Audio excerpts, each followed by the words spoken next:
নবী করিম সালামের 3 প্রকার পাগড়ি আছে। এক পাগড়ি আছে সবসময় পিন্দিতা, আর পাগড়ি আছে যেটা 5 ওয়াক্ত নামাজের সময় পিন্দিতা, আর একটা পাগড়ি আছে যেটা ঈদ এবং জুমার দিনে এবং ঈদের নামাজের জন্য পিন্দিতা। 12 হাত লম্বা পাগড়ি আছে, ঈদ এবং জুমার মধ্যে ব্যবহার করতাম। 7 হাত লম্বা পাগড়ি আছে, এটা আপনার 5 ওয়াক্ত নামাজের জন্য ব্যবহার করতাম। আর সাধারণভাবে অন্য সময় সর্বদা পাগড়ি মাথা রাখার জন্য আপনার 3 হাত লম্বা পাগড়ি আছে। এটা হালকা সবসময় থাকতো। মাথা সবসময় যদি ভারী পাগড়ি পিন্ধা যায় মাথার মধ্যে অসুবিধা সৃষ্টি হতে পারে, প্রেশারে যন্ত্রণা করতে পারে।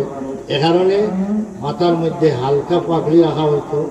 আর নামাজের সময় এর চেয়ে ভারীটা, ঈদের জন্য জুমার জন্য এর চেয়ে ভারীটা। এটা হইল গিয়া পাগড়ির মধ্যে বিভিন্ন স্তরের পাগড়ি নবী করিম আসিল। এতে বোঝা গেল নবী করিম সাল্লাল্লাহু আলাইহি সাল্লামের আমভাবে নবীর আদত আছিল পাগড়ি সবসময় থাকত। কোনো না কোনো ধরনের পাগড়ি নবী করিম সাল্লামের মাথার মধ্যে থাকত।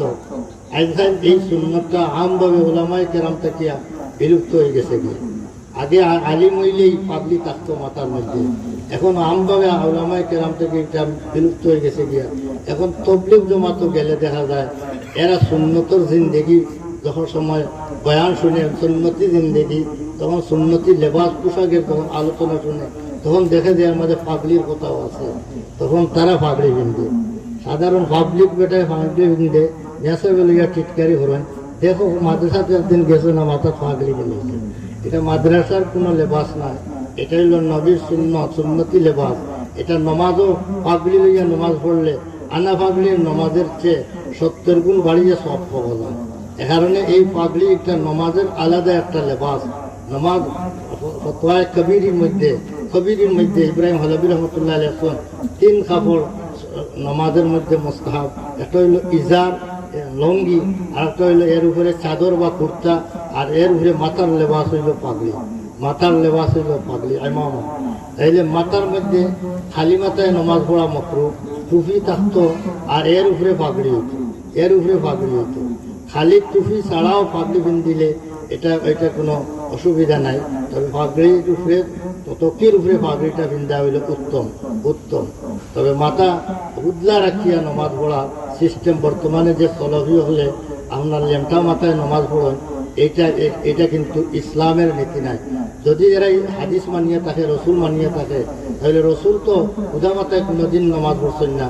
নবী করিম মাথার মধ্যে টুপি থাকতো, নবী করিম মাথার পাগড়ি থাকতো। যদি হাসারও সুন্নত ইয়ে থাকে, যদি সুন্নত মানিয়ে থাকে, উদলা মাথায় নমাজ পড়ার কোনো সুযোগ নাই।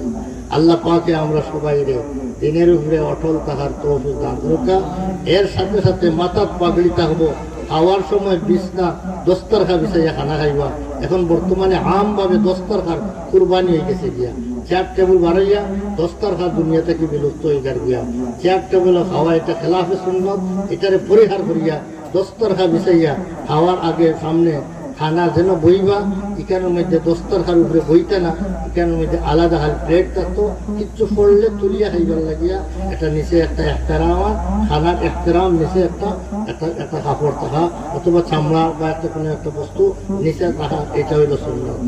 আজকাল এই দস্তরখার সুন্নত দেখা যায় যে অনেক জায়গা গেলে দস্তরখার খবর নাই।